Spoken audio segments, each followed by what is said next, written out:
Bulletin की शुरुआत इस वक्त की बड़ी खबर से करेंगे, जो कि जम्मू कश्मीर से आ रही। जम्मू कश्मीर के बडगाम के चाडूरा में इनकाउंटर की खबर है।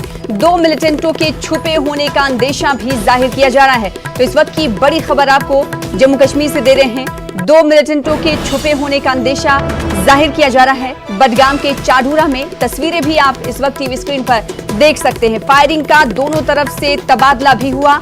इस वक्त की मजीद अपडेट आपको बता दें कि इलाके में सर्च ऑपरेशन जारी है। फौज की तरफ से पूरे इलाके को मुहासरे में ले लिया गया है। तो इस वक्त की बड़ी खबर जम्मू कश्मीर से, जहां के बडगाम के चाडूरा में इनकाउंटर की खबर है, जिसकी तस्वीरें भी हम आपको टीवी स्क्रीन पर दिखा रहे हैं। 2 मिलिटेंटों के छुपे होने का अंदेशा जाहिर किया जा रहा है, लिहाजा फौज की तरफ से पूरे इलाके को मुहासरे में ले लिया गया है। फायरिंग का दोनों तरफ से तबादला भी हुआ है और सर्च ऑपरेशन इलाके में जारी है। इस वक्त की बड़ी खबर आपको जम्मू कश्मीर से दे रहे हैं, जहां के बडगाम के चाडूरा में इनकाउंटर की खबर है, जिसकी तस्वीर हम आपको टीवी स्क्रीन पर इस वक्त दिखा रहे हैं। कहा जा रहा है कि इस इलाके में 2 मिलिटेंट छुपे हुए हैं और मिलिटेंटों की तलाश के लिए सर्च ऑपरेशन इस वक्त जारी है।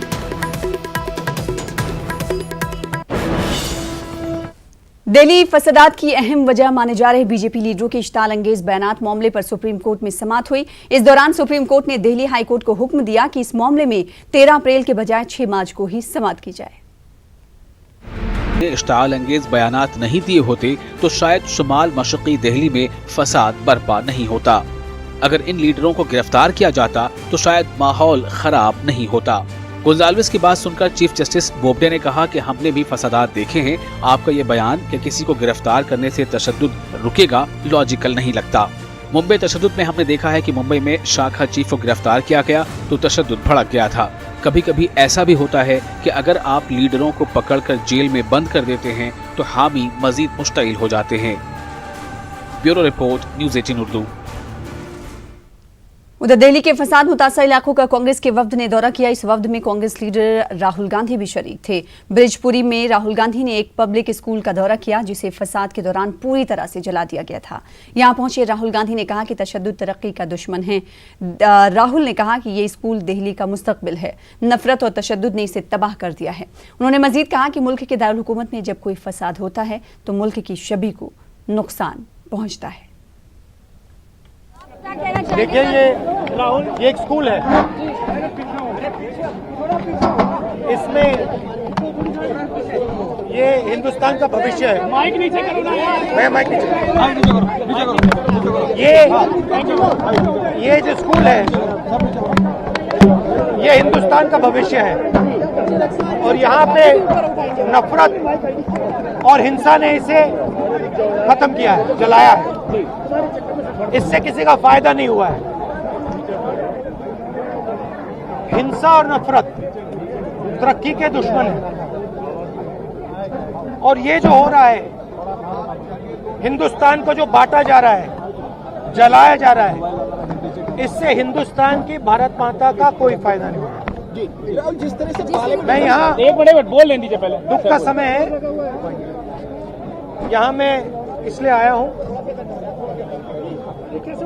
सबको मिलकर प्यार से यहाँ काम करना पड़ेगा। हिंदुस्तान को जोड़कर ही आगे ले जाया जा सकता है। राहुल आगे कहीं जाएंगे या यही केवल के लिए आए? यहाँ और भी कहीं जाएंगे राहुल? इस पर चर्चा होगी, संसद में आप लगातार उठाने की कोशिश कर रहे हैं। सरकार करे होली के बाद चर्चा इस पर कराना चाहते हैं। देखिए, जब हिंदुस्तान में हिंसा होती है, जब कैपिटल में हिंसा होती है, तो हिंदुस्तान का जो दुनिया में जो रेप्यूटेशन है उस पर चोट पहुंचती है।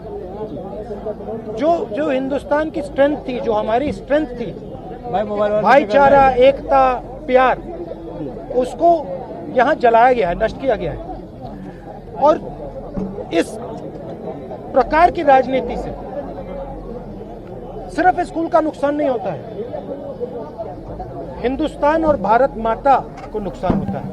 हमारी जो रेप्यूटेशन है दुनिया में और जो हमारे भविष्य के लिए बहुत जरूरी है, उसको यहाँ जलाया गया है। उधर कांग्रेस के रुकने पार्लियामेंट और लोकसभा में कांग्रेस के लीडर अधीर रंजन चौधरी भी कांग्रेस के फसाद मुतासर इलाकों का दौरा कर रहे वक्त में शरीक थे। इस मौके पर उन्होंने कहा कि यहां फिर से लोगों में एतमाद पैदा करने पर जोर दिया। उन्होंने मजीद कहा कि राहुल गांधी कम से कम यहां आए हैं, अमित शाह और मोदी तो अभी तक नहीं आए। चाहते हैं ये सारे विषय को सदन में चर्चा हो, क्योंकि यहाँ के लोगों की अभी भी काफ़ी परेशानियां हैं। डर, भय, भीतर खौफ का माहौल चारों तरफ मंडरा रहे हैं। इससे निजात देने के लिए हिंदुस्तान की सरकार को और थोड़ा और बहुत कवायद करना चाहिए, प्रयास करना चाहिए। सबसे बड़ा आम लोगों की बीच में एक दरार पैदा हो गए हैं, जिसको सरकार की हस्तक्षेप के दौरान ये दरार को हमें मिटाना चाहिए। आम लोगों की आपस में जो यकीन की मतलब माहौल पैदा करना चाहिए, क्योंकि सबसे बड़ा समस्या ये है कि विश्वास सबसे बड़ा इसमें आहत हुए हैं। राहुल जी आए हैं, आना चाहिए तो आए हैं। अभी तो अब तक तो यहाँ मोदी जी, अमित जी तो नहीं आए, कम से कम राहुल जी तो आए हैं। दिल्ली बीजेपी के सदस्य मनोज तिवारी ने कांग्रेस के फसाद मुतासर दौरे पर तनकीद की। उन्होंने फसाद के लिए सीधे तौर पर कांग्रेस को ही जिम्मेदार करार दिया। कुछ कहा नहीं जा रहा है उनके ऊपर। मैं समझता हूं दिल्ली में जो ये दर्दनाक घटनाएं देखने को मिली हैं, अगर इसका सही से आप पूरा इसका खोजबीन करिए तो राहुल जी के और उनके परिवार के बयानों का बड़ा बुरा असर पड़ा इस पे, बड़ा बुरा असर पड़ा इस पे। चलिए, थैंक गॉड कम से कम गए तो जा कर के देखेंगे कि जमीन पे उनकी बातों का जहर का कैसा असर फैला है। वहीं कांग्रेस रुकने पार्लियामेंट हुसैन दलवाई ने वजीर आजम को खत लिखा है। उन्होंने वजीर आजम से दिल्ली के फसाद मुतासर इलाकों के लिए फौरी तौर पर 1000 करोड़ रुपए का पैकेज जारी करने की अपील की है। चिट्ठी में लिखा है कि कल वहाँ जाके आया मैं उत्तर पूर्व दिल्ली में, वहाँ हकीकत क्या हो गई है वो देख के आया हूँ, और उसके बाद मैं जीटी हॉस्पिटल में गया हूँ, लोगों को मिला हूँ, ये हकीकत उनको बताया। मैं बहुत बुरी हालात है। प्रधानमंत्री ने इसमें जल्दी से जल्दी खुद वहाँ जाना चाहिए। मुझे ऐसा लगता, जैसे गांधी जी गए थे, हमारे राजीव जी उनकी माँ की लाश घर में रख के, इंदिरा जी की, वो अपील करने गए, वैसा उन्होंने भी जाना। अभी भी जाएंगे तो उसका एक असर होगा, और लोगों का रिहेबिलिटेशन करना बहुत ज़रूरी है। मैंने उनसे मांग की है कि कम से कम 1000 करोड़ रुपए इनिशियली आप जल्दी से जल्दी दीजिए, जिससे रिहेबिलिटेशन का काम जल्दी होना चाहिए। 1 महीने में वो पूरा होना ज़रूरी है। लोगों को वापस कहाँ जाने का, ये हॉस्पिटल में जो लोग हैं वो बोले हमारे घर पूरा जल गया है।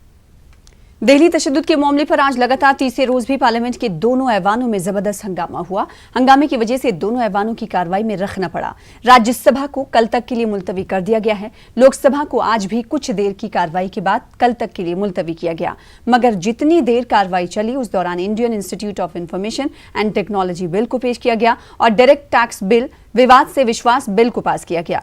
लोकसभा में वजीर पार्लिमानी उमूर प्रहलाद जोशी ने अपोजिशन को बताया कि हुकूमत दोनों ऐवानों में दिल्ली तशद्दुद पर बहस करने के लिए तैयार है। लोकसभा में 11 मार्च को और राज्यसभा में 12 मार्च को बहस होगी।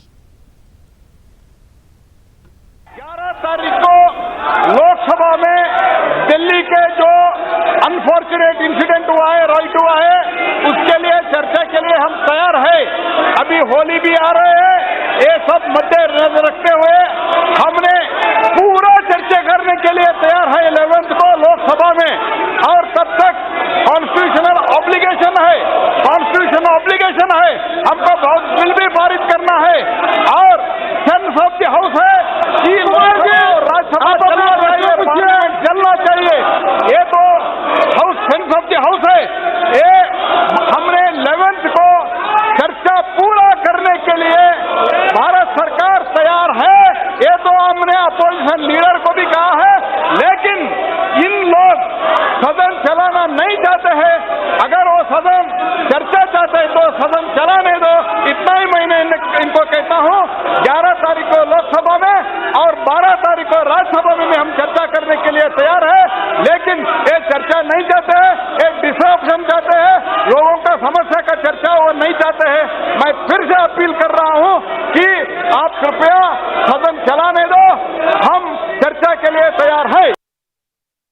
दिल्ली में हालात तो मामूल की जानिब लौट रहे हैं, लेकिन अब भी लोगों में दहशत है। मुख्तलिफ इलाकों में लोग एक दूसरे की मजहबी मकामात की हिफाजत कर रहे हैं।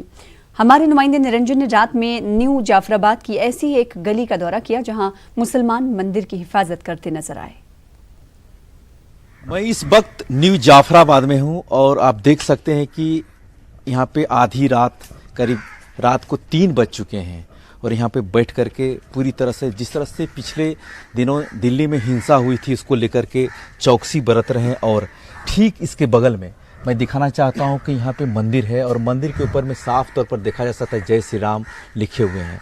अब मुस्लिम समुदाय के लोग हैं जो मंदिरों को हिफाजत कर रहे हैं। सीधे बात करेंगे यहाँ के जो स्थानीय लोग हैं उनसे बात करेंगे कि आप ये बताएं कि जिस तरह से यहाँ पे रात की जग कर प्रहरी कर रहे हैं, मंदिरों को हिफाजत कर रहे हैं, किसी तरह का कोई अप्रिय बर्दाश्त न हो, ये बहुत अच्छी बात है। जी, मेरा नाम मोहम्मद रफ़ीउज़्ज़मा है। मैं न्यू जाफराबाद में हम लोग एक यहाँ जग रहे हैं। यहाँ पे वाल्मीकि मंदिर भी है और एक मंदिर ये है, 2 मंदिर है यहाँ पर, और सामने समुदाय भवन है, सुदामापुरी है। और इसलिए हम लोग देख रहे हैं कोई संदिग्ध व्यक्ति ना आ जाए और यहाँ उत्पन्न ना हो जाए, इसलिए हम लोग आज से नहीं, करीब 25 तारीख से ही बैठ रहे हैं। आज पूरा 7 से 8 दिन हो गया है। पिछले दिनों जो दिल्ली में हिंसा हुई थी उसको लेकर के दोनों समुदाय अपने अपने स्तर से सुरक्षा में लगे हुए हैं। किसी तरह का कोई अप्रिय बर्दाश्त न हो, उसको लेकर के अपनी जान माल का लगातार हिफाजत भी कर रहे हैं। आप देख सकते हैं साफ तौर पर रात, आधी रात से भी ज़्यादा हो चुके हैं और यहाँ पे आग जलाकर पूरे यहाँ पर लोग बैठे हुए हैं और किसी भी अप्रिय बर्दाश्त से निपटने के लिए अपनी चौकीदारी, अपनी रखवाली खुद कर रहे हैं, लगातार बने हुए हैं। कैमरामैन गौरव गिरी के साथ निरंजन सिंह, न्यूज़ 18 दिल्ली। दिल्ली फसादात में गोकुलपुरी में भी काफी नुकसान हुआ। अब यहां पर हालात मामूल पर आने के बाद नुकसान का तखमीना लगाया जा रहा है। गोकुलपुरी हलके के एमएलए लगातार अपनी टीम के साथ इलाके के लोगों के बीच हैं और उनकी हर मुमकिन मदद की कोशिश कर रहे हैं। हमारे नुमाइंदे निरंजन ने गोकुलपुरी के रुकने असेंबली सुरेंद्र कुमार से बात की।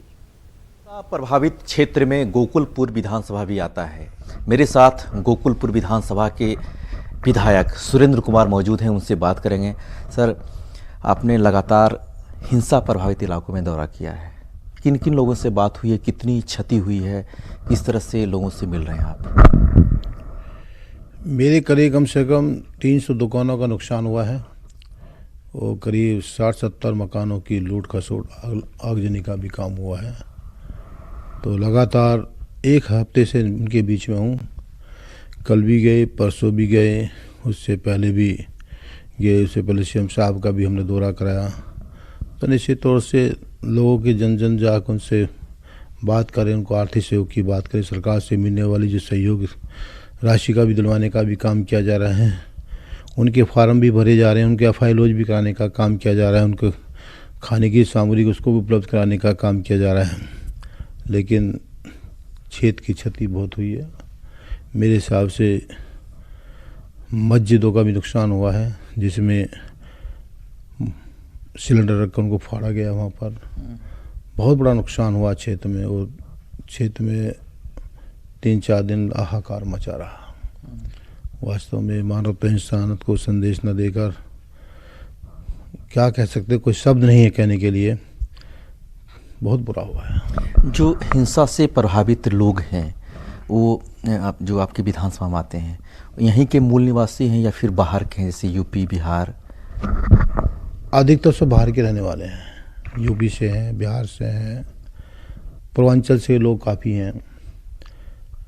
लेकिन कुछ लोग तो गांव चले गए, कुछ घर छोड़ के कहीं दूसरी जगह अपने रिश्तेदारों में शरण लिए हुए हैं।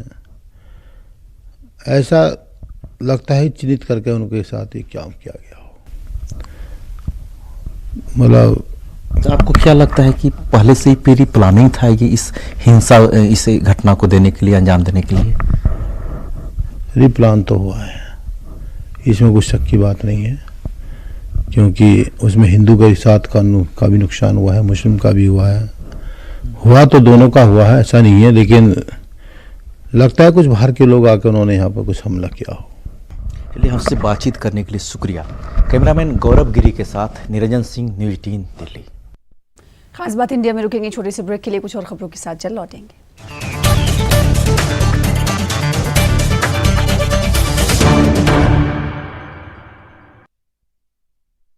झारखंड में मुसलमान मुख्तलिफ मसाइल से दो चार हैं। मुस्लिम अक़लियत का इल्ज़ाम है कि रियासत की तश्कील के बाद से अब तक इन्हें आईनी हुकूक से महरूम रखा गया। अक़लियती फलाही इदारे नाकारा हैं, जो हैं वो हाथी के दांत साबित हो रहे हैं। मदरसा मुलाजमीन एक लंबे अरसे से तनख्वाह से महरूम हैं, ताहम अरबाब इक़्तिदार ने तमाम मसाइल जल्द हल कराने का यकीन दिलाया है।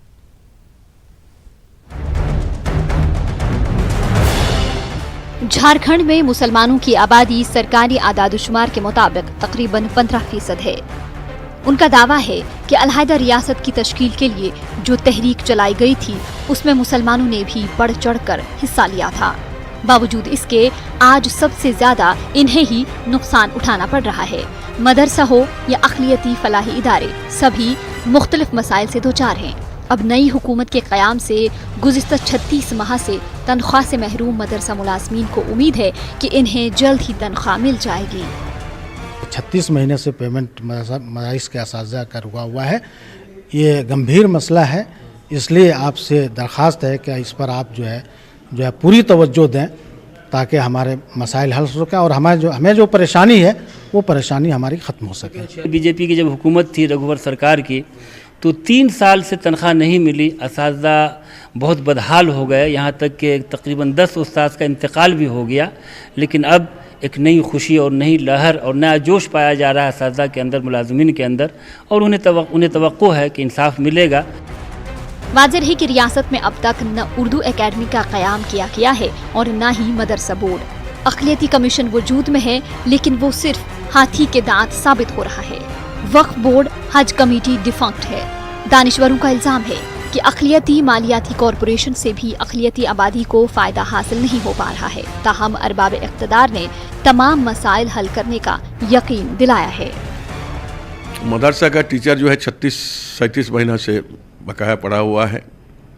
सत्यापन के लिए, भू सत्यापन के लिए बार बार ये किया गया था, मंत्री से आग्रह किया गया था, और आज भी हम 4 बजे मदरसा के शिक्षक को वेतन मिले इसके लिए बात कर रहे हैं। पहला बजट है ये, बहुत त्रुटि रह गया है, और अल्पसंख्यक जो झारखंड में आदिवासियों की बात सबसे ज़्यादा अल्पसंख्यक है, उनके हितों में सरकार काम करेगी। हर क्षेत्र में हम लोग आगे लाएंगे। अब पूर्व की सरकार के भांति पक्षपात नहीं होगा। उसके बाद तो फिर है सरकार बनी है, पुराने चल रहे हैं, करवाएंगे। हम तो प्रयास करेंगे, हमको विभागीय अलग कर दीजिए। हमारे जैसे और स्टेट में है ना, तो और स्टेट में है, बंगाल में है, बिहार में और देश के बहुत स्टेट में है, जो माइनॉरिटी वेलफेयर अलग है। यहाँ तो कल्याण के पीछे लगा दिया है उसको। हम तो प्रयास करेंगे ये बजट के बाद, सेशन के बाद, जिसको हम बच्चे अलग कर दिया जाए, ताकि हम लोग अपना जो भी है उसे कुछ कर सकें। झारखंड के मुसलमान तमाम शोबाजात में पसमानदगी का शिकार हैं। अब देखना यह है कि मौजूदा हेमंत सोरेन हुकूमत रियासत की दूसरी सबसे बड़ी आबादी की उम्मीदों पर किस हद तक खरा उतर पाती है। न्यूज़ 18 उर्दू के लिए रांची से नौशाद आलम की रिपोर्ट। महाराष्ट्र में मुस्लिम तबके को तालीम के मैदान में 5% रिजर्वेशन फराहम करने के मुतालिक रियासती हुकूमत की सर्दमहरी पर MIM अरकान असेंबली ने महाविकास अघाड़ी को सख्त तनकीद का निशाना बनाया। हमारे नुमाइंदे मुहिउद्दीन ने मजलिस इत्तेहादुल मुस्लिमीन के रुकन असेंबली मुफ्ती मोहम्मद इस्माइल से बात की है। असेंबली का सेशन जारी है और इस सेशन में जो है वो मुस्लिम रिजर्वेशन के ताल्लुक से वज़ीर आला महाराष्ट्र उद्धव ठाकरे ने एक बयान देते हुए कहा है कि कोई भी प्रस्ताव काबीना में नहीं आया है मुस्लिम रिजर्वेशन के मुतालिक। हमारे साथ बात करने के लिए मुफ्ती मोहम्मद इस्माइल हैं, जो कि मालेगांव के रुकन असेंबली हैं और एक इल्मी शख्सियत हैं। इनसे बात करते हैं। एक बात ये बताइए मुफ्ती साहब के रिजर्वेशन का जो मामला है, इस पर जो है उद्धव ठाकरे ने बयान देकर एक किस्म का सवालिया निशान पैदा कर दिया। क्या आपको लगता है कि महाराष्ट्र के मुसलमानों को रिजर्वेशन मिल पाएगा? बात यह है कि देश का विकास उसी वक्त होगा जब तमाम माइनॉरिटीज़ का विकास होगा।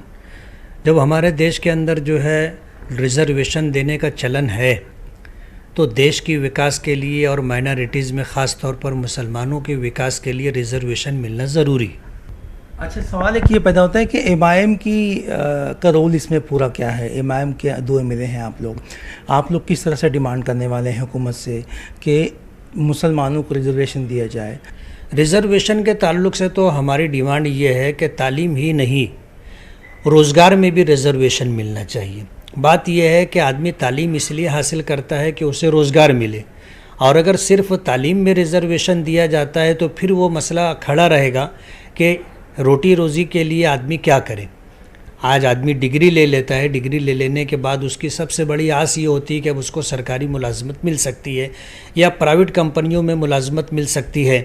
अगर उसे रोज़गार के अंदर जो है रिजर्वेशन नहीं दिया जाता है तो तालीमी लाइन से रिजर्वेशन मिलने के बाद भी एक बहुत गंभीर मसला होगा कि हमारे पढ़े लिखे नौजवान कहाँ जाएं, और यही डिमांड हम हाउस के अंदर जो है मौजूदा सरकार से करेंगे। मुफ्ती मोहम्मद इस्माइल का ये कहना है कि जो 3 पहियों की सरकार है, कांग्रेस एनसीपी ने जो सेकुलर महाज कायम किया वो महाज नाकाम हो जाएगा अगर मुसलमानों के मुद्दों को, मुसलमानों के मामलात को अगर ये आगे लेके नहीं जा पाएंगे तो। कैमरा पर्सन राजमनी पिल्ले के साथ मुजुद्दीन, न्यूज़ 18 मुंबई। मुल्क भर में कोरोना वायरस का खौफ है, हर कोई डरा हुआ है।